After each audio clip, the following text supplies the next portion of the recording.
என்னுடைய பேர் ஜெயராஜுங்க. நான் சிலம்பலைக்கிறேன் வச்சேன். நான் ஒரு விவசாயி தான். இப்போ எல்லாருமே சொன்ன மாதிரி தான் இந்த குடிநீர் பிரச்சனை. கால்வாயில் கிட்டத்தட்ட பார்த்தீங்கன்னா காமாட்சி குளம், குறிஞ்சியப்பங்குளம், பெருமாள்மட்டியில் கிட்டத்தட்ட பார்த்தீங்கன்னா ஒரு 7-8 குளம் இருக்குங்க. கால்வாய் தண்ணி இந்த ஒரு 5 வருஷம் வரல. ஆனால் இன்னொரு விஷயம் கேட்டிங்கன்னா அதிகாரிங்க வந்து ரூபாய் கொடுத்தாத்தே அந்த குளத்து தண்ணி விடுறாங்க. எந்த குளத்துக்கு விட்டாலும் ரூபாய் கொடுத்தாத்தே, பணம் கொடுத்தாத்தே தண்ணியே விடுறாங்க. அந்த குளத்துக்கு பணம் கொடுக்காத குளத்துக்கு தண்ணியே விடுறது இல்லைங்க. அப்படி லஞ்சம் வந்து ரொம்ப கேட்குறாங்க.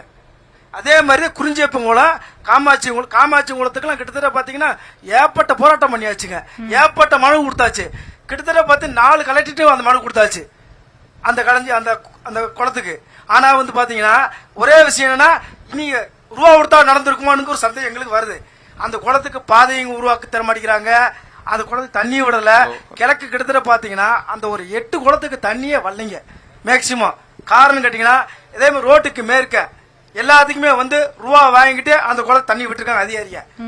கிட்டத்தட்ட பார்த்து 2000 ஏக்கர் கிழக்க ஃபுல்லாவே வந்து தரிசாகி போச்சு. இந்த வருஷம் விவசாயமே பண்ணவே முடியாத சூழ்நிலை ஆகி போச்சு. நீர் மட்டம் பூரா சுத்தமா கிடையாதுங்க. வெறும் மோட்டார் தான் ஓடிக்கிட்டு இருக்கு. எந்த தண்ணியுமே கிடையாது. இதுல வந்து என்னன்னு கேட்டீங்கன்னா இயற்கையிலே ஆண்டவே தண்ணியை கொடுக்குறேன்.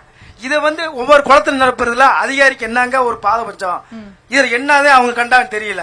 ஒவ்வொரு குளத்துக்குமே வந்து பணம் கொடுத்தாத்தே அப்படின்னா உலகத்துல வந்து யாருமே வந்து நிம்மதியா விவசாயம் பண்ண முடியாது. விவசாயம் நாட்டை எவனும் சாப்பிட முடியாது. சாப்பிட முடியாத மாத்திரையே சாப்பிட்டு போக வேண்டியது எல்லாருமே.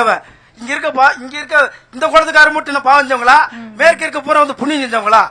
எல்லாருமே மனுஷன் தானா? எல்லாருமே விவசாயம் தானா? அவங்க தனிப்பட்டு யாருமே வந்து கேட்கவே கிடையாது. குளத்துக்கு தண்ணியை பறித்தானே கேட்கிறோம். அதுக்கே ரூபா வாங்கிட்டு விடணும். ரூபா விடுக்காட்டி ஏன் விடக்கூடாது இந்த குளத்துக்கு தண்ணிய?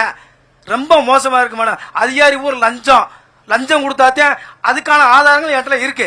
லஞ்சம் கேட்டுக்கான ஆதாரம் இருக்கு. அப்படி ஏன் மேடம் அந்த மாதிரி பாவாடு பார்க்கணும் அதிகாரிய? நாங்களும் விவசாயம் தானா? கிட்டத்தட்ட 2000 ஏக்கர் மேடம் கிழக்க குடிக்கிற தண்ணி இல்ல மேடம். சுத்தமா வறண்டு போச்சுங்க. கம்ப்ளீட்டா கிடையாது. இதுல வந்து கிட்டத்தட்ட 5 வருஷமே எந்த ஒரு தண்ணி விடலைங்க. ஆனா வந்து இதே மாதிரி மேற்கு பூரா பெருக்கிட்டாங்க. அந்த சங்கராவரம் பொட்டி பூரா காரணம் அங்க ஒவ்வொரு குளத்துக்கு 50,000, 1 லட்சம், 1.5 லட்சம் வாங்கிட்டு தான் பெருக்கிருக்காங்க. சரிங்க, புரியுது. உங்களோட தூர்வார படல கிட்டத்தட்ட ஒரு பாத்தீங்கன்னா ஒரு 15 வருஷம் ஆச்சுங்க. தூர்வாரி 15-18 வருஷம் ஆச்சு. தூர்வாரவே படல. வர்ற ஃபண்ட் என்ன தெரிய மாட்டேங்குது. ஃபண்ட் ஒதுக்குறாங்களா, ஒதுக்குற ஃபண்ட் என்ன செய்யணும் தெரிய மாட்டேங்குது. இந்த குளத்துல வந்து பாத்தீங்கன்னா பூரா மேல்மட்டம் கிடக்கு, வாய்க்கா கீழே கிடக்கு, குளம் மேல்மட்டம் கிடக்கு. எல்லாமே தண்ணி வர்றதுல குளத்தையும் பராமரிக்கிறதுல தயவு செய்து வந்து கொஞ்சம் கவனத்தில் கொண்டு மேற்கொண்டு இந்த தொகுதியில போட்டியிடக்கூடிய வேட்பாளர்கள் நம்மளுடைய இந்த கிராம சபை நிகழ்ச்சி, நியூஸ் தமிழினுடைய இந்த கிராம சபை நிகழ்ச்சி நிச்சயமாக பார்ப்பார்கள். உங்களுடைய மனுக்களுக்கு நிச்சயமாக தீர்வு கிடைக்கும். உங்களோட கோரிக்கைகளை நியூஸ் தமிழ் இந்த இடத்துல அதே மாதிரி மணல் சொன்னாங்க. மணல் வந்து ரொம்ப அடுத்தவர்களுக்கு நம்ம வாய்ப்பு கொடுப்போம். நன்றி.